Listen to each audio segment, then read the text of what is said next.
ये ऑथर्स क्या करते हैं, ये बोलते हैं कि एक मोहतरमा है, वो बोलती हैं कि अगर उनका टेक्निक है 5 सेकंड रूल। वो बोलती हैं कि अगर आप ये टेक्निक सही नहीं लगा रहे हो, अगर ये काम नहीं कर रहा है, तो आप ये टेक्निक गलत लगा रहे हो, you are doing it wrong. Self help में सेल्फ नॉलेज के लिए थोड़ी कोई जगह है। सेल्फ हेल्प में ये थोड़ी कहा जाता है खुद को देखो, वहाँ बता दिया ये कर लो, ये कर लो, द 5 AM क्लब और इस तरह की बातें होती हैं। 20 साल से ध्यान लगाते हैं बैठ करके, एक कैसेट लगा लेते हैं, उसमें पहले सागर की तरंगों की ध्वनि आती है, फिर भोर के पक्षियों का कलरव आता है, फिर बच्चे के रोने की आवाज आती है, फिर चूड़ियों की खनखन आती है। और ये 20 साल से सुन रहे हैं, कान नहीं पके तुम्हारे। सागर सूख गया, बच्चा बूढ़ा हो गया, चूड़ियों वाली मर गई, तुम बैठे वही सुने जा रहे हो और कह रहे हो गाइडेड मेडिटेशन।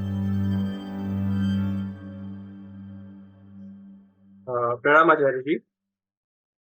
मेरा प्रश्न है कि आप कहते हैं कि सारी युक्तियां, सारी स्ट्रेटजीज, विधियां आधारहीन है, लेकिन हम ऐसा देख रहे हैं कि जो बेस्ट सेलिंग ऑथर्स हैं, ये सिर्फ युक्तियां बेच रहे हैं। जैसे make your bed first thing in the morning, सबसे पहले उठकर बेड बनाओ, टेक कोल्ड शावर्स, ठंडे पानी से नहाओ, फिर 5 second rule, 2 days hack, 3 second this that, सब कुछ यही चल रहा है बेस्ट सेलर्स में। फिर भी ये बेस्ट सेलर्स इतनी बेस्ट सेलिंग, ये जो सेल्फ हेल्प इंडस्ट्री है, ये इतना फ्लरिश क्यों कर रही है?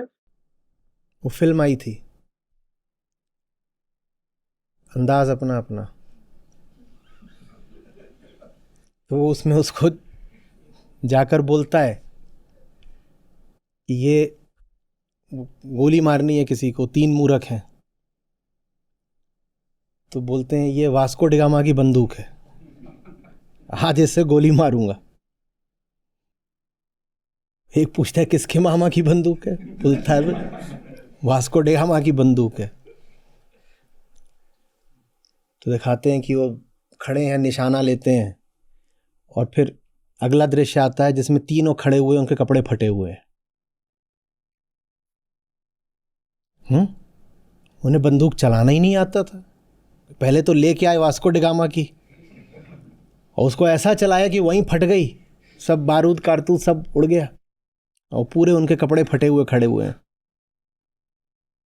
जब तुम नशे में हो और उस नशे की हालत में ही अपनी सुरक्षा का बंदोबस्त कर रहे हो, तो तुम अपनी सुरक्षा करोगे? या तुम्हें यह करना चाहिए कि सुरक्षा वगैरह की बात बाद में देखेंगे, पहले नशा उतारें? पर नशे में रस है, नशा नहीं उतारना है, बाकी सारे काम करने हैं, ये धर्म है। नशा नहीं उतारेंगे, बाहर बाहर के सारे काम करेंगे। ऐसे कपड़े पहन लो, ऐसे तप तिथि त्योहार मना लो, नशा मत उतारो बस। नशा उतारने की तो एक ही विधि, आत्मज्ञान। और आप जो अमूमन जो धार्मिक लोग होते हैं, आप उनसे मिलिए तो बाकी सारी बातें कर लेंगे, वो शास्त्र ज्ञान की बात कर लेंगे, आत्मज्ञान की बात नहीं करेंगे। उन्हें बड़ा अजीब लगेगा जब मैं बोलता हूं आत्मज्ञान के अलावा धर्म कुछ होता ही नहीं। तो बहुत पुराने पुराने धार्मिक लोगों को धक्का लग जाता है, बोलते हैं ऐसे तो हमने कभी सोचा नहीं। उनका आपने नहीं सोचा, ये आप जानो, लेकिन धर्म माने आत्मज्ञान। और ये नहीं कि धर्म का एक हिस्सा है आत्मज्ञान, आत्मज्ञान के अतिरिक्त धर्म और कुछ भी नहीं होता।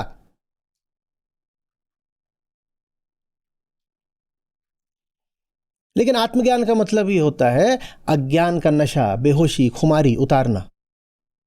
और वो उतरता है तो कष्ट होता है, और उसकी कीमत देनी पड़ती है, जिम्मेदारी उठानी पड़ती है। कौन उतारे? इससे अच्छा नशे में रहे रहे वास्को डिगामा की बंदूक लगा दो। कि अब बिल्कुल पूरी हमने तैयारी कर दी है, कोई अंदर आ नहीं सकता, कुछ नहीं हो सकता, किसी को कानो कान खबर नहीं होनी चाहिए।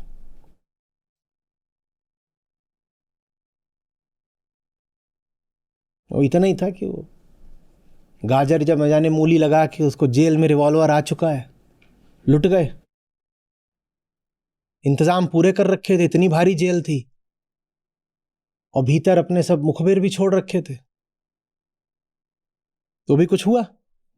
कोई विधि काम नहीं आती। जब भीतर अपनी गति का ही पता नहीं है तो बाहर कोई विधि कैसे काम आएगी? लगा लो जो विधियां लगानी है, कुछ नहीं होगा। जिस गाड़ी का ड्राइवर ही बेहोश हो, उस गाड़ी में एकदम जबरदस्त किस्म की आधुनिक मशीनरी भी लगी हो, तो वो गाड़ी बचा सकते हो भिड़ने से? धर्म लगभग यही काम करता है, चालक की स्थिति को नहीं देखता। वो कहता है देखो ऐसे तप कर लो, ऐसे आसन कर लो, ऐसे फलानी विधि कर लो, टायर बढ़िया लगा दो, हॉर्न बड़ा वाला बजना चाहिए, बम्पर मोटा कर लो, कहीं भिड़े तो अपना कुछ नुकसान ना हो, ये सब कुछ कर लो, ये सब कुछ कर लिया, बहुत अच्छा कर लिया, लेकिन चालक तो बेहोश है ना। तुम कितनी भी अच्छी गाड़ी बना लो, ले जा करके उसको कहीं ना कहीं वो नदी में नाले में डालेगा।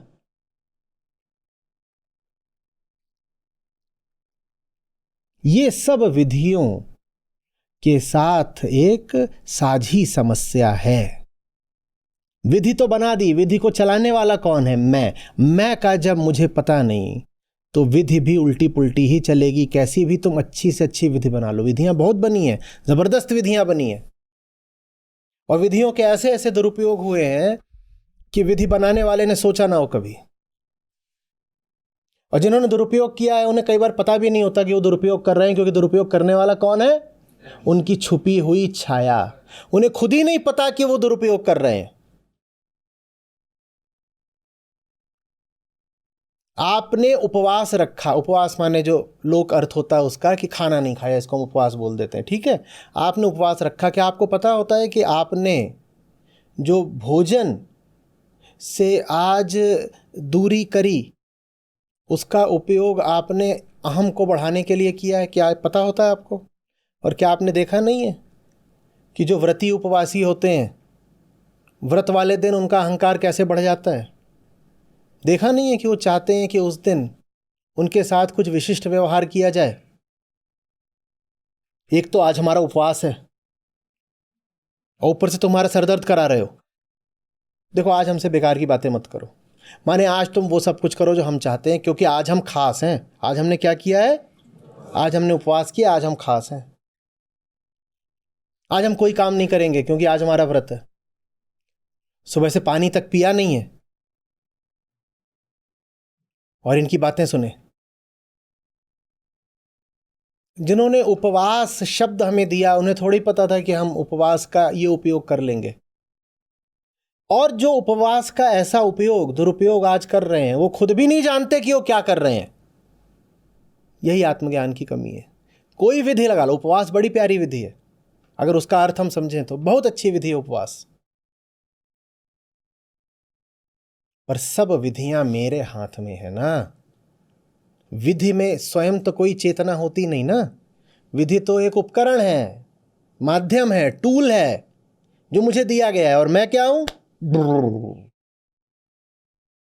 तो ये वास्को डी गामा की बंदूक उठाई और बोले इधर से चलती है कि इधर से चलती, चलती किधर से है? उसको सब गुड़ गुड़ गुड़ हो रहा है, यूं किया और फायर। फिल्म में तो इतना ही था कि कपड़े फट गए, हमारा तो पता नहीं क्या क्या, सब सब पूरा ही साफ हो जाएगा मामला।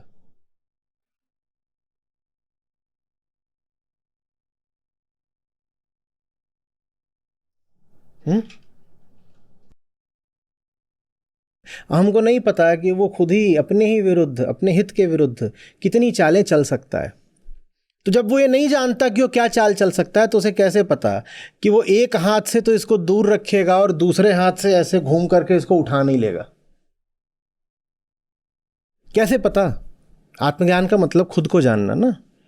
एक हाथ से मैं क्या कर रहा हूं इसको, और दूसरे हाथ से नहीं, पकवान के नाते तो नहीं लूंगा, प्रसाद के नाते ले लूंगा। लाओ भाई लाओ और दो, अरे ईश्वर का प्रसाद है, इसको थोड़ी मना कर सकते हैं। और थोड़ी देर पहले वही चीज मना करके आए थे, कहां पे? रसोई में मना करके आए थे, फिर बोले भीतर आज बड़ी श्रद्धा जग रही है, दर्शन करने जा रहे हैं, और वहीं पे जाकर वही वही चीज बिल्कुल पकवान नहीं है, अब प्रसाद है। समझ आ रही? अरे हमने अपने खाने के लिए थोड़ी बलि या कुर्बानी दी है। कोई दूसरी शक्ति है, ऊपर वाला है, वो प्रसन्न होगा। तो खा भी ऊपर वाले को लेने दो, उसको काट करके खा तुम क्यों रहे हो? अगर उसके लिए किया है तो खाए भी फिर वही, पर पकेगा तो आज तुम्हारे घर में बढ़िया वो मसाला डाल के। हमें नहीं पता होता कि हम कितने गंदे लोग हैं। आत्मज्ञान का मतलब ही होता है ना इसी गंदगी को जानना। तो अब विषयों से बचने के लिए जितने भी प्रयास करेगा, करने वाला कौन है? अहम। और अहम खुद को जानता नहीं, तो एक तरफ तो वो कोशिश कर रहा होगा कि मैं विषयों से बचूं, और चुपचाप भीतर ही भीतर खुद को ही जनाए बिना, खुद को ही बताए बिना वो कोशिश कर रहा होगा कि इन्हीं विषयों को भोग डालूं। ये इस विधि में सीमा है। इस विधि की सीमा ही यही है कि इसमें आत्मज्ञान नहीं है। इसीलिए आत्मज्ञान ही एकमात्र पहली और आखिरी विधि है।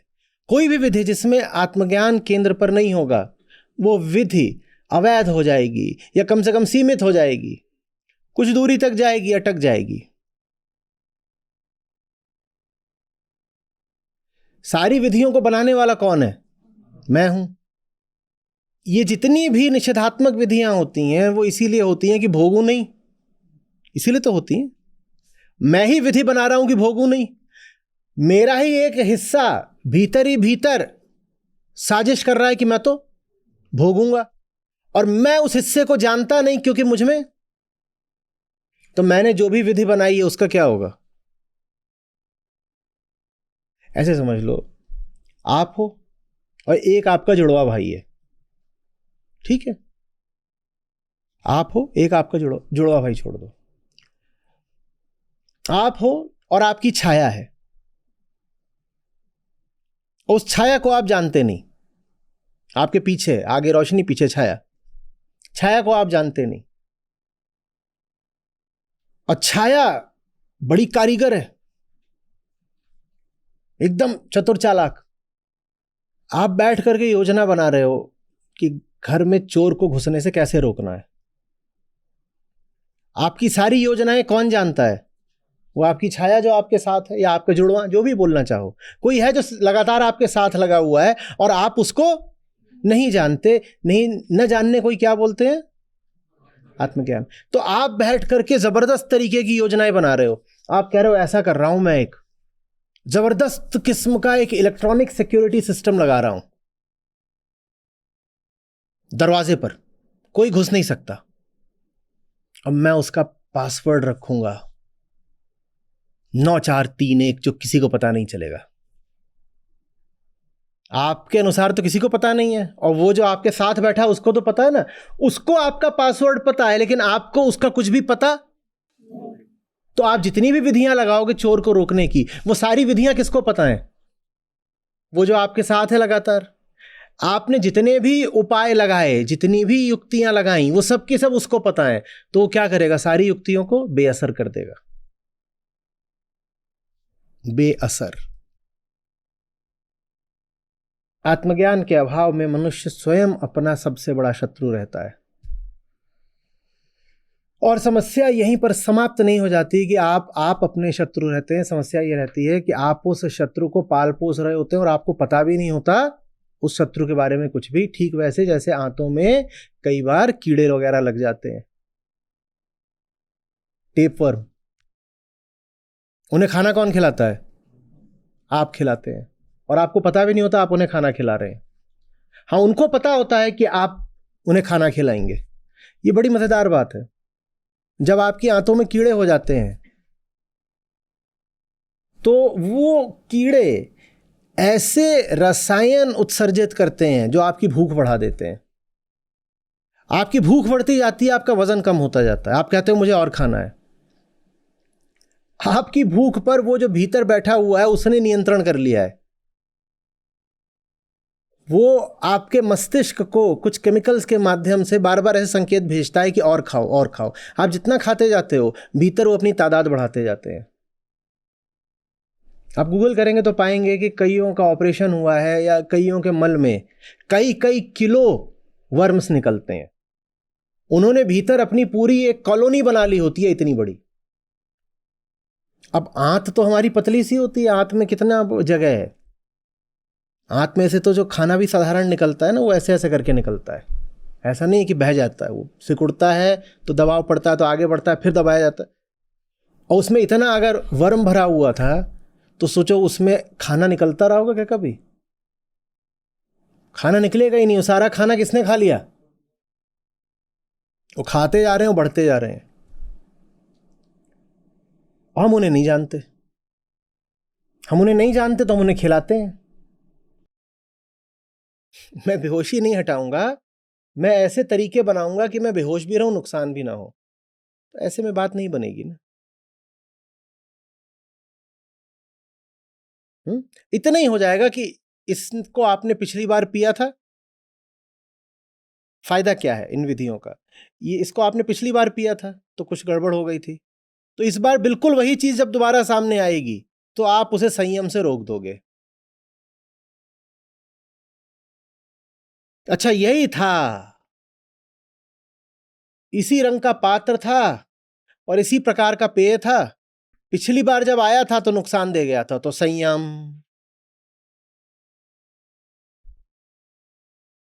असंयम नहीं हुआ, हाथ में भी उठा लिया तो मन ने कहा अरे पिछली बार इसको मन में लगाया था तो दुख पाया था, संयम। लेकिन जीवन में दोहराव तो बहुत कम मिलता है ना। अगली बार जब ये सामने आएगा तो किसी और पात्र में, किसी और रंग रूप गंध में आएगा। अब इसके सामने संयम कैसे रखोगे? जो लोग संयम के बड़े पक्षधर होते हैं, कहते हैं ये मत करो, वो मत करो, ये मत करो, मत करो। निषेध की उनकी किताब में कितनी बातों का निषेध हो सकता है? 10, 20, 50, 100, 200। और जीवन कितने प्रकार की स्थितियां और कैसे कैसे विषय आपके सामने लाता है? अनंत। अब किताब ने बोला कि देखो बेटा, जब इस तरह की चीज सामने आए तो उसको नहीं लेना चाहिए। वहां धीरज धरो, संयम करो, निषेध करो, त्याग करो, दूर रहो। पर प्रकृति का तो मतलब ही है परिवर्तन। 3 गुण मिलकर के अनंत प्रकार के पदार्थ और वस्तुएं पैदा कर देते हैं। इस एक चीज को दूर रखोगे, इसी से मिलती जुलती चीज कोई और रूप रंग धारण करके सामने आ जाएगी, वहां संयम करोगे ही काय को? बल्कि खुश और हो जाओगे, क्योंकि अहम में अभी तक आत्मा के प्रति प्रेम तो आया नहीं है। जब प्रेम नहीं होता तभी ये सब निषेध वगैरह करना पड़ता है। तो कहीं ना कहीं चाह तो यही रहा है कि ऐसी कोई चीज छुड़कने को मिल जाए, लेकिन ऊपर ऊपर संयम भी रखे हुए है। तो यही चीज जब दूसरे रूप रंग में आ जाएगी तो बड़ी खुशी छाएगी, कहेगी देखो जहां संयम रखना था वहां रख भी लिया। और अब ये दूसरी चीज आई है, ये जो दूसरी चीज आई है इसकी तो कोई वर्जना नहीं ना हमारी किताब में, कोई वर्जना नहीं है ना। बस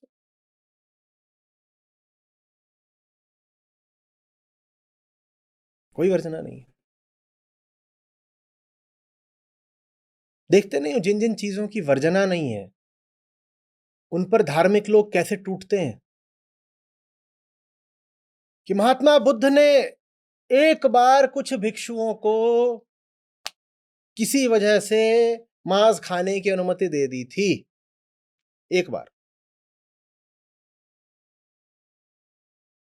दुनिया भर के बौद्धों में बहुमत मांसाहारियों का हो गया।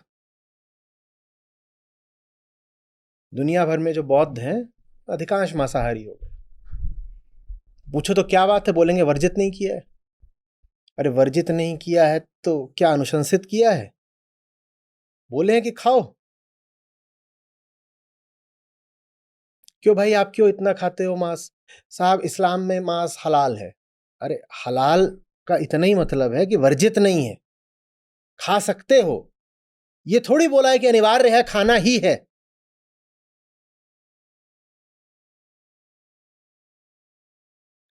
मैं टेनिस खेल के आ रहा हूं, अंडर आर्म सर्विस करना उसमें वर्जित तो नहीं है, तो जो कुछ वर्जित नहीं है सब करने लगूं? मैं ऐसे सर्विस करूं तो कोई नहीं कह सकता कि मैंने गलत करा है। सर्विस ऐसे करी जाती है, ठीक है, मैं ऐसे नीचे से कर दूं तो ऐसे करने लगूं क्या? हर वो चीज जो निषिद्ध नहीं है, वर्जित नहीं है, वो करनी थोड़ी ही होती है। फुटबॉल खेल रहे हो आप, अपना ही गोल मारना वर्जित होता है?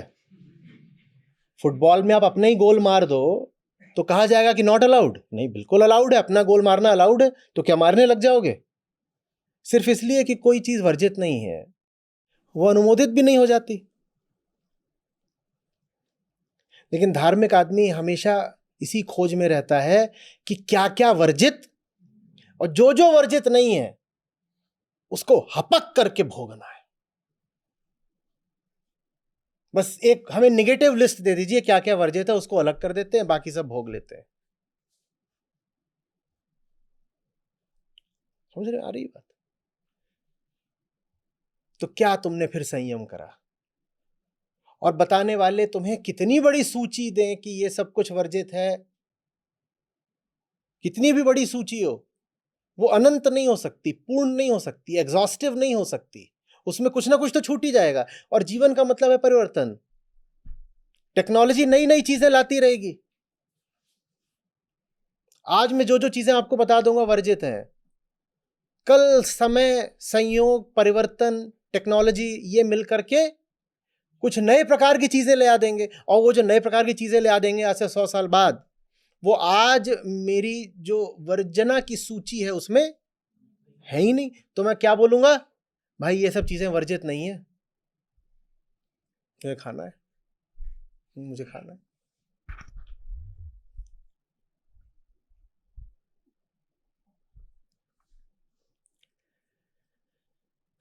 समझ में आ रही है बात?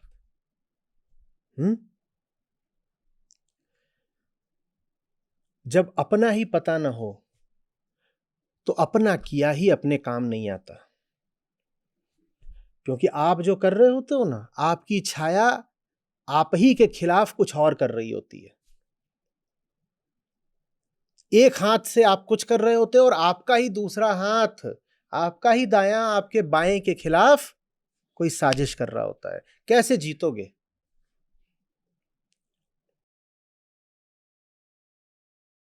अध्यात्म इसीलिए किसी तरह के प्रतिबंध नहीं लगाता।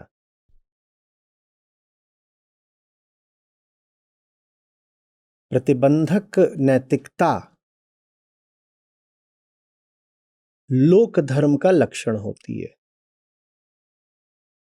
ये अच्छा है, ये बुरा है, ये जरूर करो, ये बिल्कुल मत करो, ये सब किसके लक्षण हैं? लोक धर्म के। अध्यात्म में आप पूछेंगे कि क्या करें क्या ना करें, इस मौके पर क्या करना उचित है क्या करना नहीं उचित है, कोई उत्तर नहीं मिलेगा। उत्तर बस ये मिलेगा कि अपने आप को देखो और पूछो कि चेतना के किस स्तर पर हो। तुम होश में रहो, उसके बाद तुम जो भी निर्णय लोगे वो ठीक ही होगा। हम तुम्हें पहले से नहीं बता सकते तुम्हारे लिए जीवन में कौन सा निर्णय ठीक है। ये अध्यात्म है। धर्म कहता है हम तुम्हें पहले ही बताए देते हैं सब कुछ, होश की जरूरत क्या है?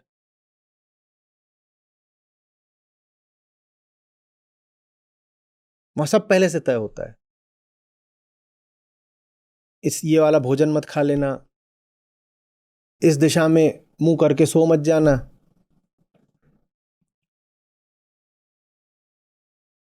देवस्थल अपना इस तरह से बनाना, घर में कमरों की ऐसी ऐसी दिशा रखना, फलाने दिन उपवास करना।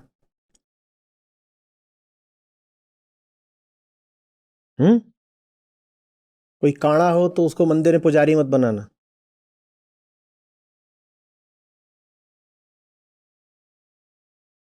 वहां सब पहले से तय होता है।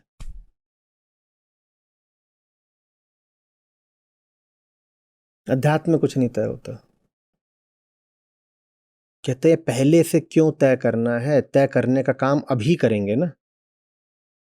पहले से क्यों पकाना है, हम अभी पकाएंगे ना। पहले से संचित स्मृति और ज्ञान पर क्यों भरोसा करना है, हम अभी जानेंगे ना। हमें नहीं पता।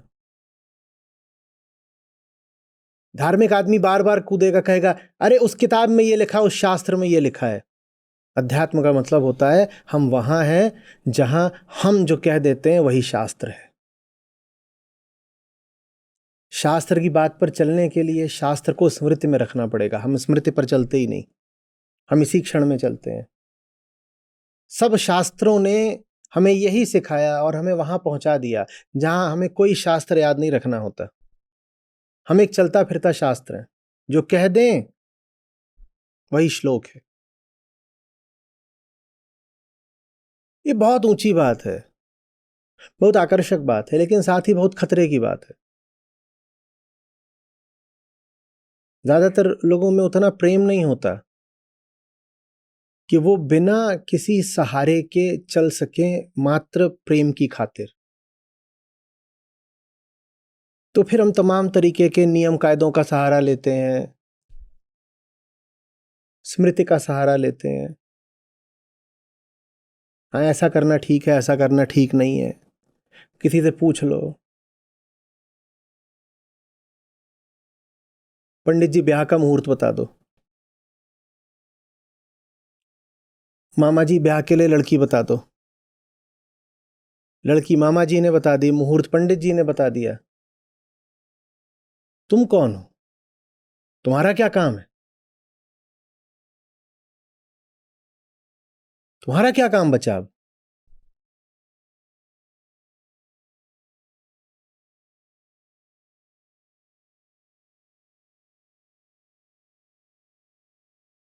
है कि नहीं? मैं खूब नशे में हूं और इसलिए मुझे डर लग रहा है कि कहीं कोई मेरे घर में घुस के चोरी ना कर ले। तो मैं क्या करने जा रहा हूं? मैं हर तरीके से अपने घर को आज खबरदार कर दूंगा, इधर से चौकन्ना कर दूंगा, वहां बंदूक लगा दूंगा, वहां कैमरा लगा दूंगा, क्योंकि मैं नशे में हूं। आज कोई घुस के मेरा कुछ नुकसान कर सकता है। ये तमाम तरीके के विषय हैं, वो मेरे घर में घुस आते हैं। मेरा घर और ये सब चोर लोग हैं, ये मेरे घर में घुस आते हैं। तो मैं हर तरीके की इनके विरुद्ध सुरक्षा का इंतजाम करूंगा। कौन कर रहा है सारा इंतजाम? और मैं कौन हूं? मैं नशे में हूं। तो मैं इंतजाम करने गया। टेक्नोलॉजी सेल्फ नॉलेज के बिना आगे नहीं बढ़ सकती, चाहे वो टेक्नोलॉजी ऑफ द मटेरियल हो या टेक्नोलॉजी ऑफ द सेल्फ हो। ये सब जो विधियां होती हैं आध्यात्मिक, ये भी तो तकनीक ही है, टेक्नोलॉजी है। प्राणायाम क्या है? एक टेक्नोलॉजी है, और बहुत अच्छी टेक्नोलॉजी है, लेकिन उसका उपयोग राक्षसों ने भी करा है।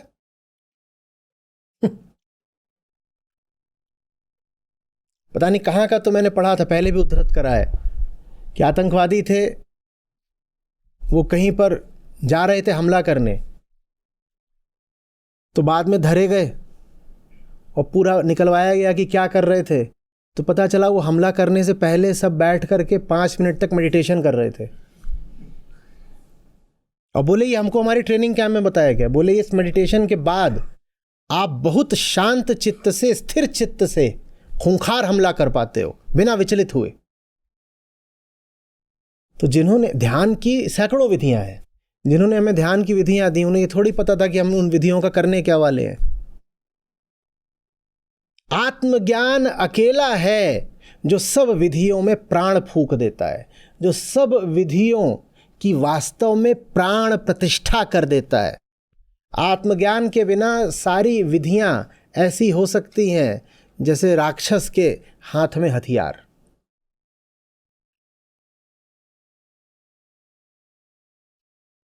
महाभारत में हम कहते हैं ना, ब्रह्मास्त्र कोई जरूरी थोड़े ही है कि ब्रह्मवेत्ता के ही हाथ में हो। एक अनाड़ी के हाथ में भी पड़ गया था। किसके हाथ में? तो ब्रह्मास्त्र उसी के हाथ में जाए जो ब्रह्मज्ञ हो। लेकिन विधियों में ऐसा होता नहीं। विधि को आप ब्रह्मास्त्र मान सकते हो, पर वो जो विधि है वो किसी अश्वत्थामा के हाथ में भी पड़ सकती है। हम सब अश्वत्थामा ही तो हैं। आप अगर निकल जाएं लोक जीवन में देखने, बाबा जी कोई विधि बता दो कि इस बार लड़का ही हो, ऐसी कोई विधि होती भी नहीं है। पर अगर होती है तो देखो उसका उपयोग किस लिए किया जा रहा है।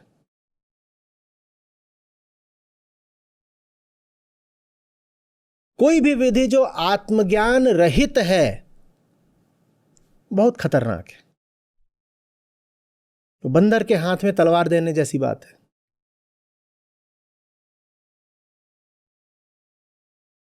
और बहुत बहुत धार्मिक लोग हुए हैं जिन्होंने धार्मिक सिद्धांतों का बड़ी कट्टरता से पालन करा है, और वो लोग बड़े हिंसक और बड़े क्रूर रहे हैं।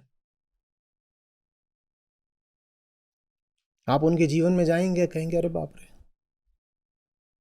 इतनी क्रूरता, लेकिन उसने बहुत विधियों का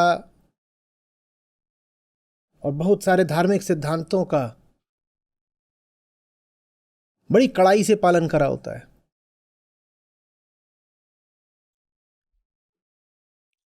विधि का पालन कर लिया, तो फिर क्या गाते हैं बाबा बुल्ले शाह, कभी अपने आपनु विधियों का पालन करने से क्या होगा। मेथड ऑफ मेडिटेशन मांगो, method of this, method of that, फलानी क्रिया करते हैं हम। अरे क्रिया करने वाले तो तुम हो ना, तुम्हें अपना कुछ पता नहीं, तो उन क्रियाओं से क्या हो जाना है।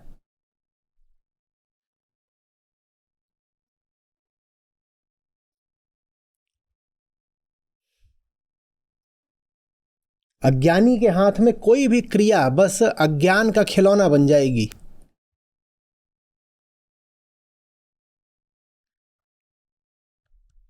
ठीक वैसे जैसे पुरानी कथाओं में हमें आता है ना कि असुर को अवतार वो मिल गया, वरदान मिल गया।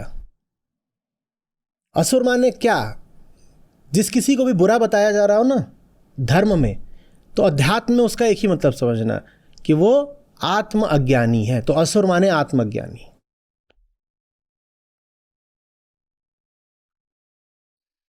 वो खुद ही अपने मंसूबे नहीं जानता, लेकिन उसने तपस्या बड़ी जबरदस्त करी, तो उसने हासिल क्या कर लिया, कोई अद्भुत वर।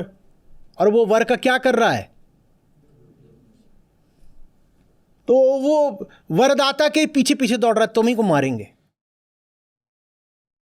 और फिर भगवान देवता ये सब ऐसे भाग रहे एक दूसरे की तरफ, अरे वो आ गया है, हम ही ने वरदान दे दिया, अब वो मान ही नहीं रहा है। फिर कुछ तरकीब, कुछ जुगाड़ करके उसको फंसाया गया, मारा वारा गया। पर मतलब समझो, कभी भी वर अगर मांग सकते हो तो एक मांगना, मैं अपने आप को जान जाऊं, मैं अपना ही कहीं शिकार न बन जाऊं। इसके अलावा कभी वर मत मांगना। हे राम मुझे मुझसे बचा, यही एकमात्र वर है मांगने लायक। न लंबी आयु, न धन, न पद, न प्रतिष्ठा, कोई वर मत मांगना।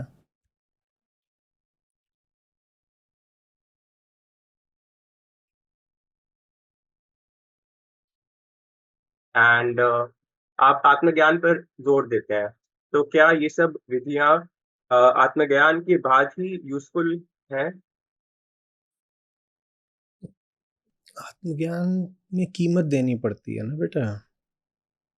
एक तरह से सारी विधियां आत्मज्ञान के सस्ते विकल्प हैं। सस्ती चीज आकर्षित करती है ना।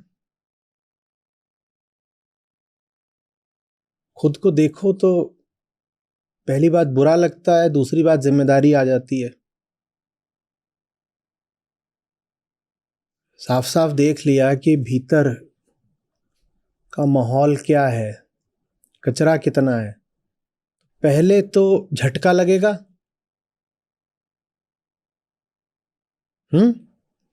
और उसके बाद जिम्मेदारी आ जाएगी कि साफ भी करो तो अब श्रम करना पड़ेगा। और तीसरी बात, उस कचरे को केंद्र बना करके जीवन में जितनी व्यवस्था रच ली होगी वो सारी व्यवस्था छोड़नी पड़ेगी। और उस व्यवस्था में हम निवेशित हो चुके होते हैं, हमारे बड़े स्वार्थ बन चुके होते हैं उस व्यवस्था के साथ। बहुत कम लोगों में इतनी हिम्मत होती है कि वो कहें कि देखो गलत रास्ते पर बहुत आगे आ गए तो भी रास्ता तो गलत ही है ना, भले आगे आ गए, मुड़ो बदलो सही जगह जाओ। हम में से ज्यादातर लोग ऐसे होते हैं कि अगर गलत रास्ते पर आगे आ गए बहुत, तो अब जिधर कोई रास्ता ले जा रहा है उधर ही कोई मंजिल खोज लो।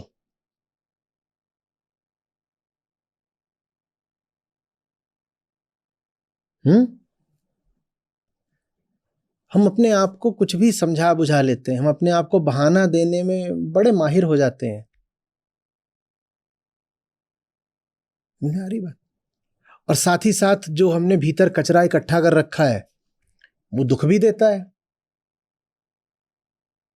हमारी हालत को समझो, जो कचरा है उसको देखने में हमारी जान जाती है, उसको साफ करने में हमारी हिम्मत टूट जाती है। कचरे के इर्द गिर्द जो पूरा माहौल इकट्ठा कर लिया, मोहल्ला बसा लिया है, उसमें हम पूरे तरीके से रच बस चुके हैं। वही हमारे रिश्ते नाते, वही पूरी हमारी संरचना, प्रणाली, व्यवस्था, सब। तो ये तो पक्का है कि जो भीतर इकट्ठा कर रखा है उसको नहीं छोड़ेंगे, लेकिन नहीं छोड़ोगे तो उसका कुप्रभाव भी भोगना पड़ेगा। कुप्रभाव क्या होता है कि दिन भर सरदर्द करता है, जगह जगह लतियाए जाते हैं, कोई भी काम ठीक से नहीं कर पाते। तो हम कहते हैं कुछ तो मिले, कुछ तो ऐसा मिल जाए जो मतलब थोड़ी बहुत दैनिक कामों में राहत दे दे। तो फिर ये सब मिल जाता है कि देखो अपनी जो दिन भर की जनरल प्रोडक्टिविटी है, जनरल इफेक्टिवनेस है, उसको बढ़ाने के लिए क्या करो कि सुबह उठ जाओ, बिस्तर बना लो और मस्त एक ब्लैक कॉफ़ी उड़ेल लो और खट से नहा लो, और ये सब करने से दिन अच्छा जाएगा, ये सब करने से दिन अच्छा जाएगा। तुम्हें पता भी है तुम्हें उस दिन में करना क्या है। तुम पहले भी जा करके नाले में मुंह देते थे, अब तुम कॉफ़ी पी करके और सुगंधित तेल लगा करके जाके नाले में मुंह दोगे, पर मुंह तो अभी भी नाले में ही दोगे। ये सेल्फ हेल्प है कि नाले में मुंह देने से पहले सुगंधित तेल कैसे लगाना है, पर मुंह नाले में ही देना है। सारा सेल्फ हेल्प यही है। सेल्फ हेल्प में सेल्फ नॉलेज के लिए थोड़ी कोई जगह है। सेल्फ हेल्प में थोड़ी कहा जाता है खुद को देखो, वहां बता दिया ये कर लो, ये कर लो, द 5 AM क्लब और इस तरह की बातें होती है वहां। ऐसा कर लोगे तो तुम्हारी प्रोडक्टिविटी बढ़ जाएगी। किस दिशा में बढ़ जाएगी? प्रोडक्टिव तुम्हें पहले भी बहुत था। वो जो सारा वहां पे भंडार है विष्ठा का, वो मेरा ही प्रोडक्शन है। विष्ठा माने जानते हो क्या? हाँ वही, हाँ मल, मैंने ही तो प्रोड्यूस किया है। तो प्रोडक्टिविटी अपने आप में बड़ी अर्थहीन बात होती है। Producing what and for what purpose, ये वो बात नहीं करना चाहते। बस कहते हैं you will be more productive, you will be more success.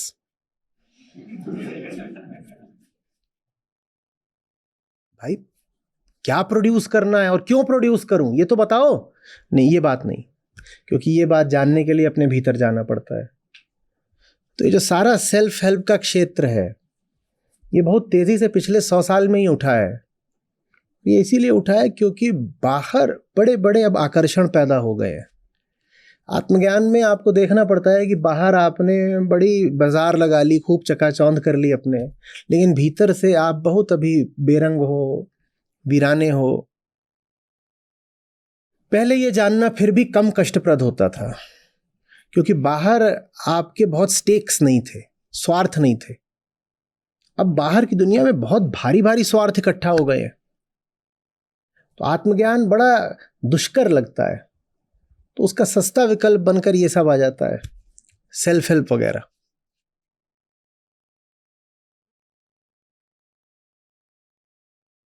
आपने अपने सवाल में बिल्कुल आखिरी बात क्या बोली थी?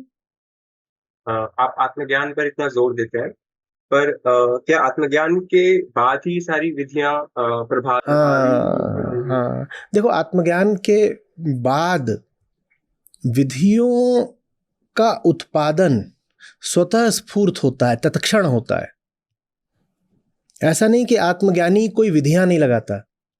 आत्मज्ञानी पहले से तय विधियां नहीं लगाता, वो तत्क्षण विधि ईजाद करता है।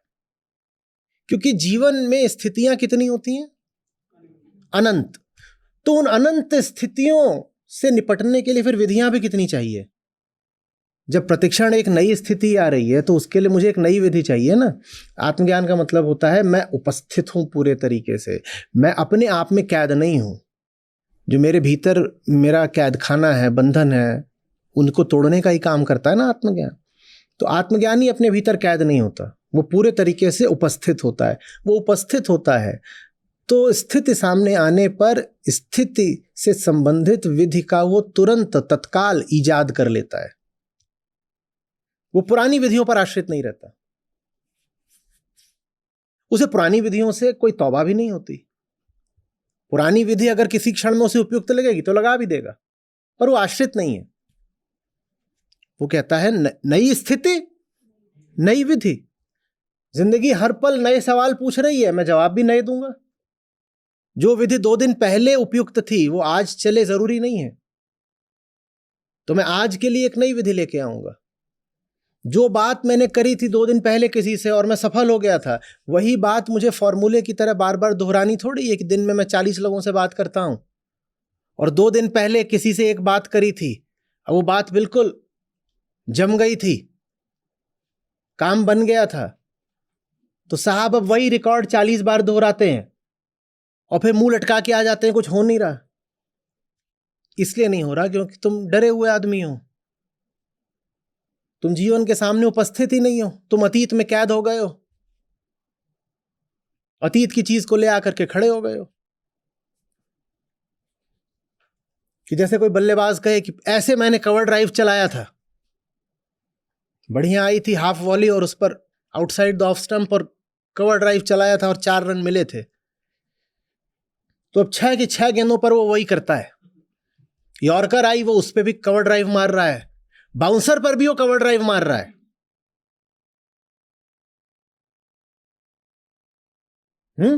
लेग स्टंप पर गेंद है, क्या कर रहे हैं भाई? Extra cover drive. क्योंकि एक बार वो विधि काम कर गई थी। भैया जिंदगी में हर गेंद अलग होती है। आत्मज्ञानी का मतलब होता है मैं अपने आप में कुछ हूं ही नहीं। आत्मज्ञान का मतलब मैं खाली, मैं शून्य। तो मैं अपने आप में कैद नहीं हूं, तो अब मैं क्या देखने के लिए स्वतंत्र हूं? मैं गेंद देखने के लिए स्वतंत्र हूं।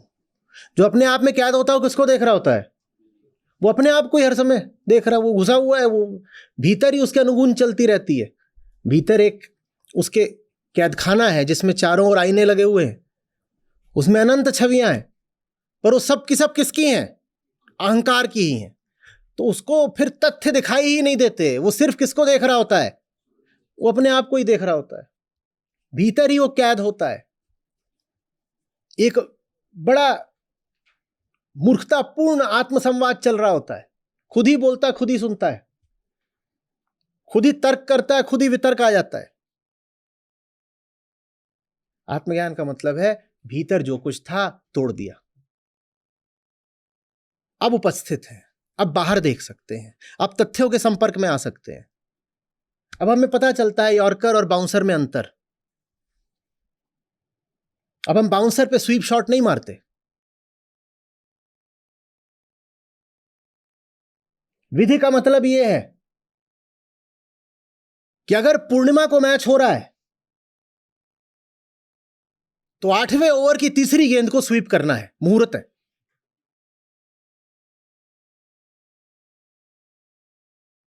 जिंदगी तुमसे पूछ कर तो नहीं चलेगी।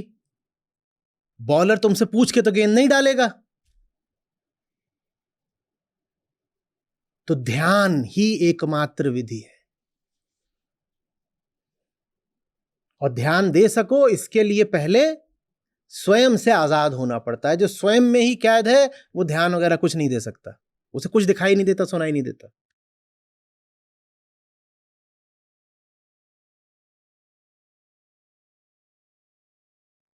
तो आप पूछ रहे हैं कि क्या आत्मज्ञानी के पास विधियां होती हैं? जी होती हैं। जो आत्मज्ञानी नहीं है उसके पास अगर 100 विधियां हैं तो आत्मज्ञानी के पास 10 लाख विधियां होती हैं, और वो सारी विधियां स्वयं उसके ही द्वारा आविष्कृत होती हैं। उसको पता भी नहीं होता कि अगले क्षण वो कौन सी विधि ले आएगा। वो कहता है come the movement and come the method. Movement जब आएगा तो उसको जवाब देने के लिए मेथड भी आ जाएगा। कहां से आ जाएगा हम परवाह नहीं करते, बस आ जाता है। जब सवाल आएगा तो जवाब भी आ जाएगा। जवाब कहां से आएगा हम परवाह नहीं करते, बस जवाब आ जाता है। क्यों आ जाता है? क्योंकि हम अतीत के गुलाम नहीं है। हम अतीत के अगर गुलाम हो, सवाल आएगा तो तुरंत हम क्या करने लग जाएंगे? भीतर गूगल। अतीत में ऐसा कोई सवाल आया था तो तब क्या जवाब दिया गया था? अच्छा 6 बार आया था, जल्दी से मिला दो। भीतर बैठा हुआ अपना चैट जीपीटी।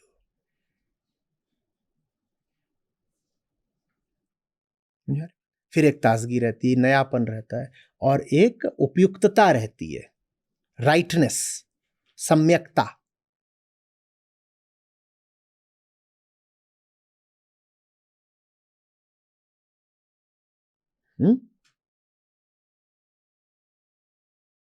आप पर ही जो विधि आज कारगर है वो कल नहीं होगी। पर आप कल बदल गए हैं, आपको सिर्फ कब पता चलेगा?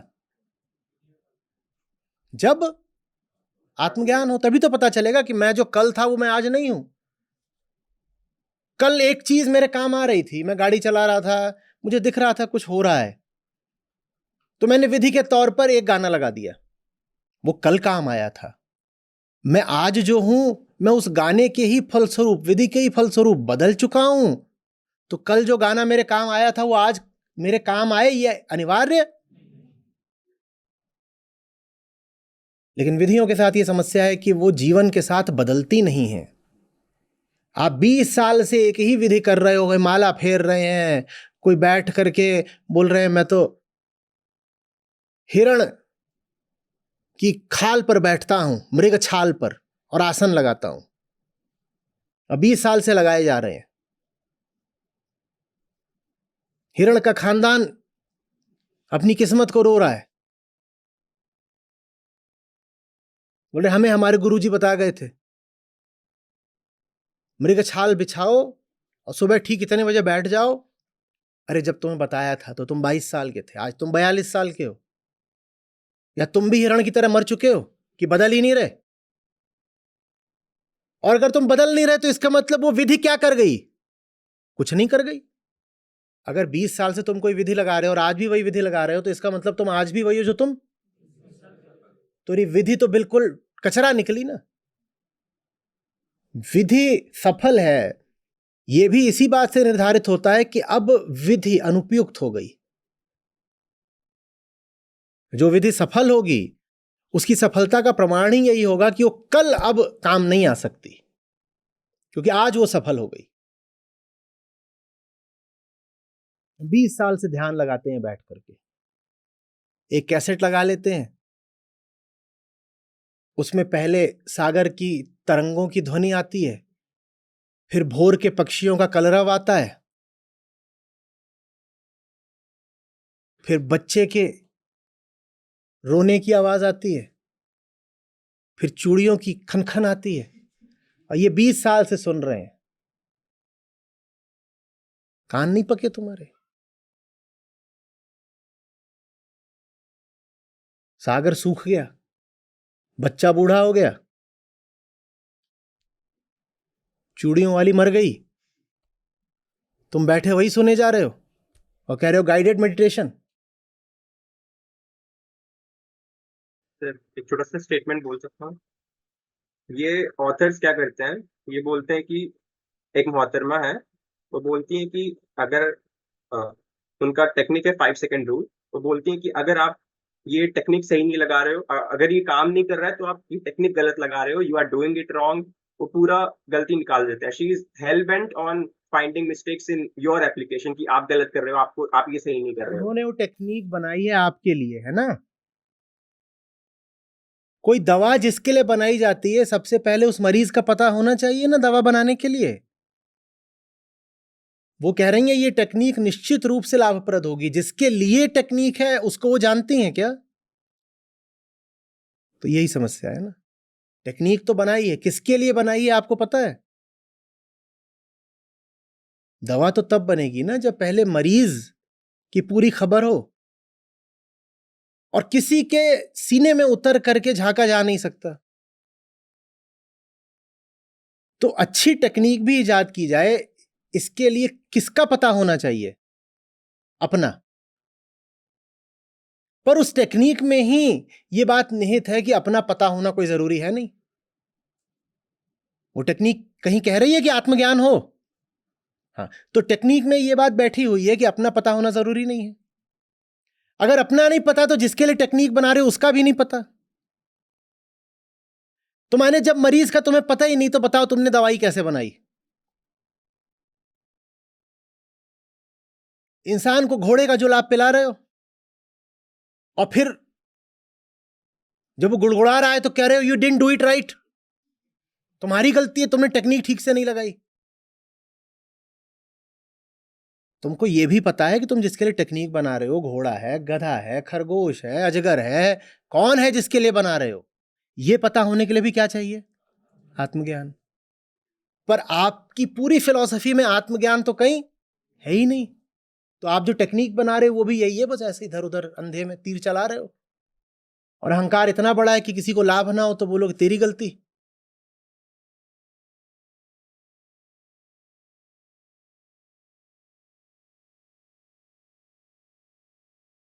भैया एक सीधी सी बात समझ लो, सत्य इतनी छोटी और इतनी मूर्ख वस्तु नहीं होता कि तुम ट्रिक्स और टेक्निक्स लगा के उसको पकड़ लोगे। चूहा है क्या?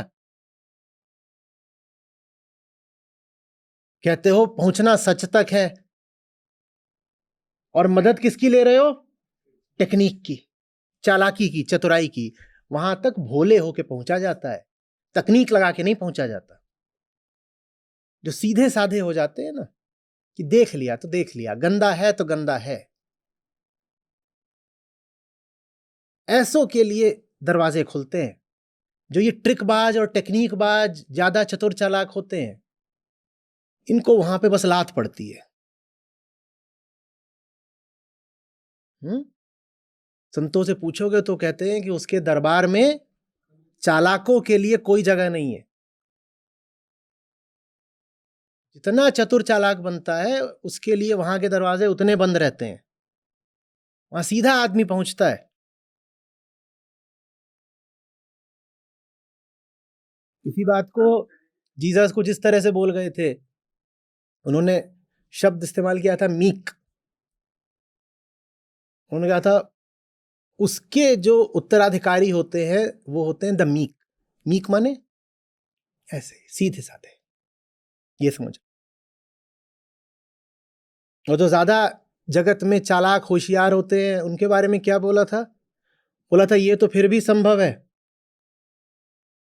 कि सुई में जो छेद होता है उससे ऊंट निकल जाए या हाथी, कुछ है ऐसा, लेकिन यह नहीं संभव हो सकता कि वहां तक कोई संसारिक तल पर सफल आदमी, अमीर आदमी, चालाक आदमी पहुंच जाए। ये नहीं हो सकता। सुई के छेद से ऊंट निकल जाए ये तो फिर भी संभव है, पर सच तक कोई चालाक आदमी पहुंच जाए या वही सफल, रिच, सक्सेस, ये नहीं हो सकता।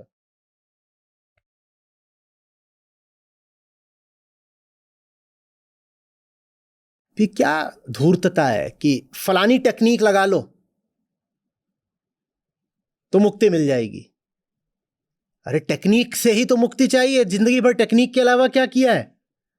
जिंदगी भर चतुराई चालाकी यही तो करी। टेक्निक माने यही तो होता है कि सीधी उंगली से घी नहीं निकले तो टेक्निक क्या लगाई? टेढ़ी उंगली से निकाल लेंगे। सच के साथ तुम ये सब खेल खेलोगे कि टेढ़ी उंगली से घी निकाल लूंगा और जैसा हूं वैसा ही रहूंगा, बस एक खास क्रिया करूंगा तो तुरंत मोक्ष मिल जाएगा, दुकान भी वैसे ही चलाऊंगा, बेईमानियां भी वैसे ही करूंगा, अंधविश्वास भी वही रखूंगा सब, सड़ी हुई जिंदगी भी वैसी ही रखूंगा, लेकिन मैं एक फलानी क्रिया करूंगा तो मोक्ष मिल जाएगा। हम किसको पागल बना रहे हैं? एक और तो हम कहते हैं परमात्मा और बनाते हैं उसको पागल। गजब।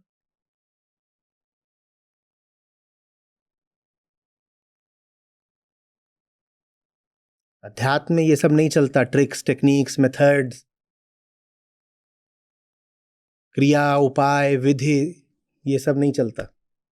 आत्मज्ञान ही लक्ष्य है और आत्म अवलोकन उसकी एकमात्र विधि। सर सम अप करने के लिए बस मैं ये बोल सकता हूँ, जैसे कहा जाता है कि when student is ready the teacher appears outside.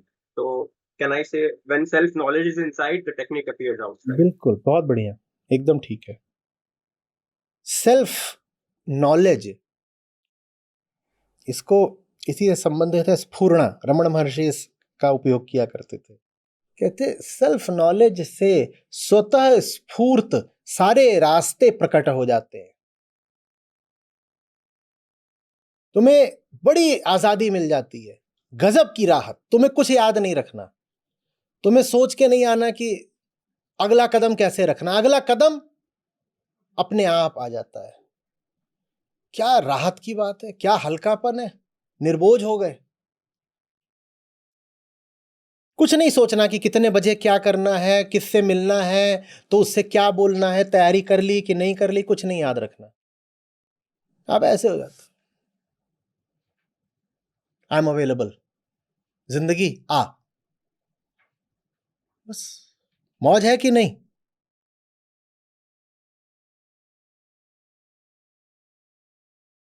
Shri Krishna ऐसे कई साधनों की, माध्यमों की, युक्तियों की चर्चा करेंगे जो सफल हैं, उचित हैं, अच्छे हैं, लेकिन आखिरी नहीं है।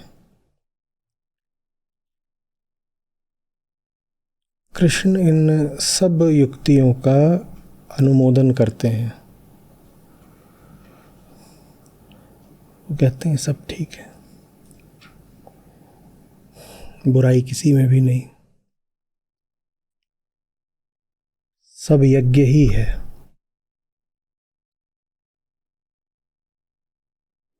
और फिर जाकर के 33वें श्लोक में हमें बताते हैं कि यदि ये सब मार्ग श्रेष्ठ हैं तो सर्वश्रेष्ठ क्या है।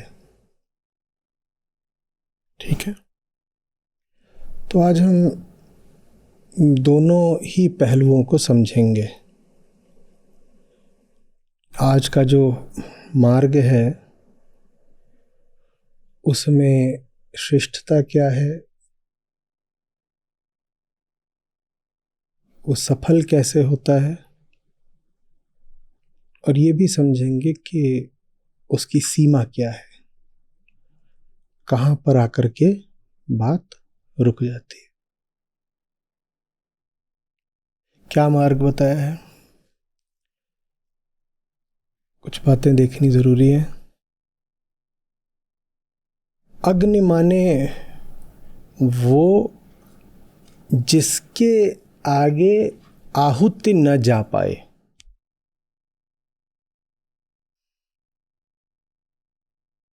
आहुति अग्नि तक जाती है और फिर रुक जाती है, अग्नि के आगे नहीं निकल जाती ना, अग्नि उसको रोक देती है भस्म करके। ठीक, तो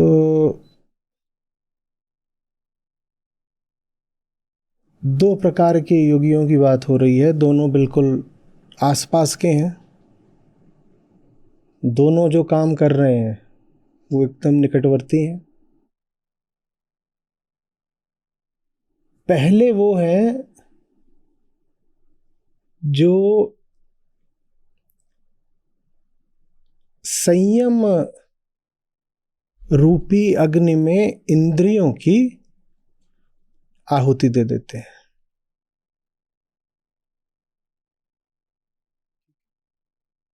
तो इंद्रिय को ही वो आगे नहीं जाने देते, संयम ने इंद्रिय को रोक दिया। अग्नि क्या है? जो आहुति को आगे न जाने दे। तो संयम अगर अग्नि है तो संयम वो है जिसने इंद्रिय को रोक दिया, ठीक वैसे जैसे अग्नि आहुति को रोक देती है। तो संयम अगर अग्नि है तो संयम ने इंद्रिय को रोक दिया, अग्नि ने आहुति को रोक दिया, संयम ने इंद्रिय को रोक दिया। ये क्या है? इंद्रिय है। कौन सी इंद्रिय है ये? साधारण सी बात, स्पर्श भी है और वैसे कर्मेंद्रिय। ठीक है, तो ये रखा है यहाँ पे, बड़ा मुझे इसमें रस है पीने में। ठीक है, तो ये जिन योगियों की बात हो रही है वो हैं जो कहते हैं हाथ ही नहीं लगाऊंगा। संयम की आग में इस इंद्रिय को मैं रोक दूंगा, हाथ ही नहीं लगाऊंगा। इसके साथ आसक्ति बन सकती है, आदत लग सकती है, ये चित्त पर छा सकता है, कुछ भी हो सकता है। विषय है, हाथ ही नहीं लगाऊंगा।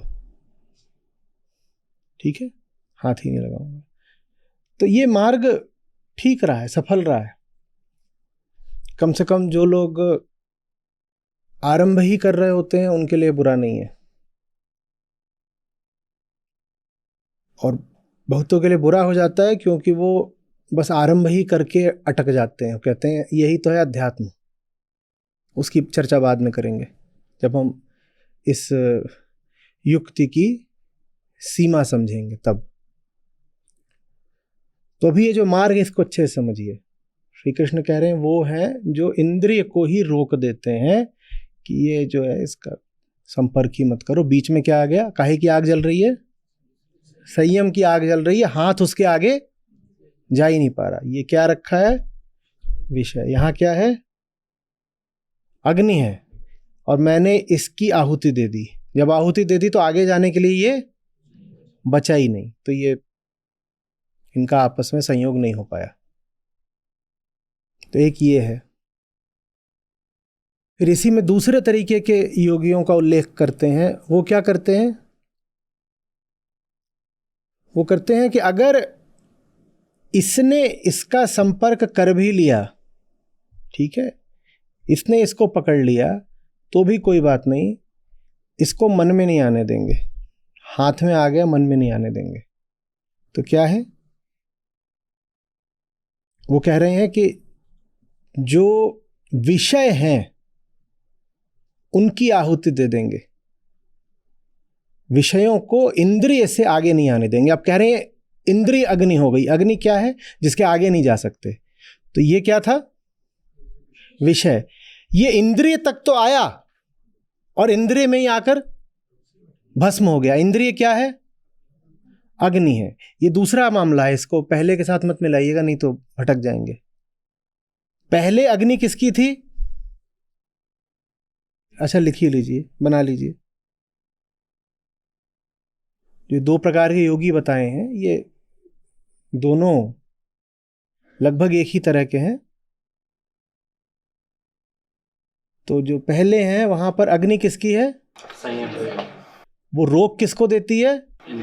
इंद्रिय को। दूसरे मामले में अग्नि किसकी है? वो रोक किसको देती है? कहां पहुंचने से? मन में पहुंचने से। तो ये आया और यहीं पर रुक गया। ठीक वैसे जैसे कि जो हवि होती है, जो अर्पण होता है आहुति, वो अग्नि से आगे तो नहीं जाती ना। या कभी देखा है कि अग्नि से आगे भी जा रही है? अग्नि में उसका काम समाप्त हो जाता है।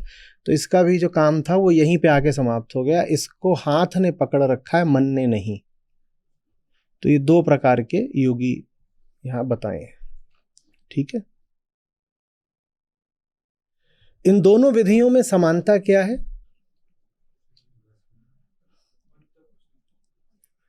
इन दोनों विधियों में समानता क्या है?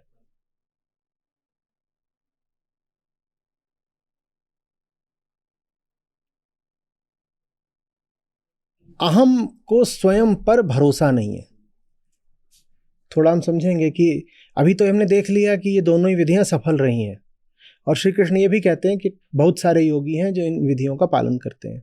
अब हम देखेंगे कि ये विधियां आकर रुक कहाँ पर जाती हैं, क्यों अंततः श्री कृष्ण को कहना पड़ता है कि ज्ञान यज्ञ ही सर्वश्रेष्ठ है, ये सब विधियां उससे नीचे की हैं, हीन है। आपको इसको अपने आप से दूर रखना पड़ रहा है। मतलब क्या है? आपको स्वयं पर भरोसा नहीं है, आपको लग रहा है ये आ गया थोड़ा निकट, तो पहले तो हाथ बढ़ेगा, इसको ऐसे इतना दूर रखोगे हाथ भी ना पहुंचे वहां तक, क्योंकि थोड़ा पास हुआ तो सबसे पहले क्या करोगे? हाथ बढ़ा के छूओगे, और एक बार हाथ बढ़ा के छू लिया फिर क्या करोगे? फिर लाओगे ऐसे खोलो, खुशबू अच्छी है, बढ़िया। तो यहां शुरुआत ही किससे हो रही है? अहम गड़बड़ है ये मानने से। अहम के पास बोध की, प्रेम की कमी है, वो बहक जाएगा, भटक जाएगा, ठीक है ना? यही कुल तर्क है। तो इसलिए हम कह रहे हैं कि हमें निषेधात्मक विधियों का सहारा लेना है। निषेधात्मक विधियां कौन सी होती हैं? यही सब, शम दम संयम त्याग, ये सब निषेध की विधियां कहलाती हैं, रोकना है। लेकिन ये जो तर्क है ये पलटकर अपने पर ही आ जाता है। इस तर्क में कुछ ऐसा है जो तर्क को ही हरा देता है या तर्क को ही अवैध सिद्ध कर देता है। क्या है? यदि अहम जानता ही नहीं, बोध की कमी है उसमें, तो उसे यह भी कैसे पता कि इसको दूर रखना है?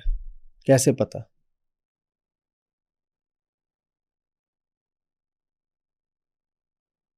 उसे यह भी कैसे पता कि वो एक तरीके से इसको दूर रखेगा तो दूसरे तरीके से इसको पास लाने का कोई विकल्प नहीं निकाल लेगा?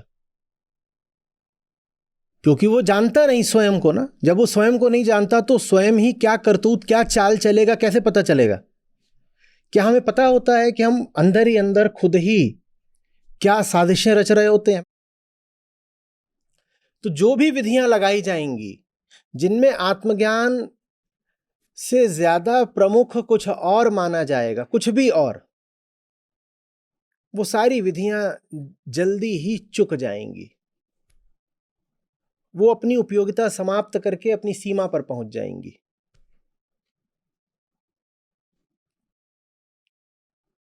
जो विधियों को लगा रहा है जब उसे अपने ही नहीं पता, तो वो विधियां कहां से उपयुक्त हो जाएंगी?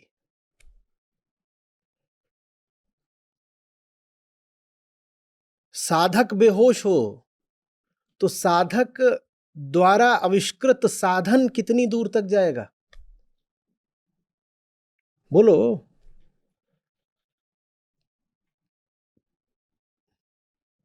धन्यवाद सर। विषय तक पहुँचे नहीं, इंद्रियों को रोक दे।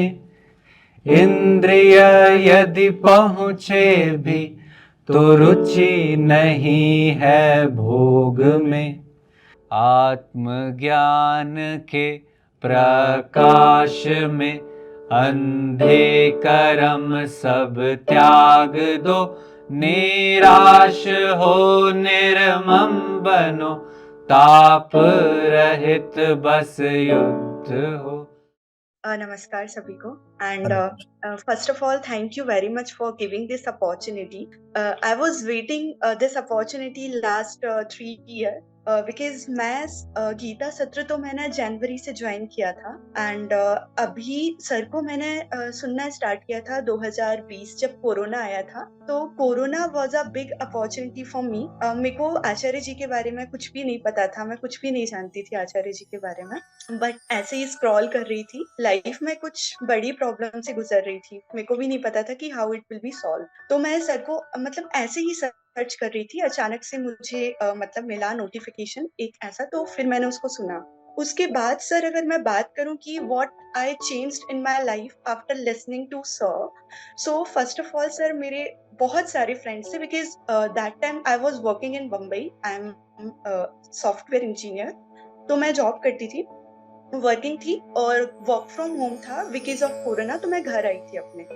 तो सर को काफी मैंने सुना, उसके बाद सर क्या परिवर्तन आया, that was very important for me. और उसके बाद सर बहुत सारी लाइफ की प्रॉब्लम मैंने सर को सुन के ही उसको रिजॉल्व किया है। And sir, one thing that I have done, one of my friend she was doing suicide, मैंने उसको बचाया बिकॉज ऑफ सर ओनली, क्योंकि मैंने उनको काफी सुना और उनकी बातों को ही मैंने जितना मुझसे हो सकता था सर उसको मैंने सुना सुना के उसकी प्रॉब्लम्स को रिजॉल्व किया। ऐसे बहुत सारे लोग जिनकी प्रॉब्लम्स को रिजॉल्व कर पाई बिकॉज ऑफ सर के कारण। और सर अभी बहुत ज्यादा वाला परिवर्तन आया है सर। गीता सत्र का मतलब मेरे दिमाग में पहले ऐसा कुछ नहीं था, बट मतलब सर, अगर मैं अपने माता पिता और आपके बाद किसी का नाम लूं तो Acharya ji is one of my changer in my life. So very very thankful.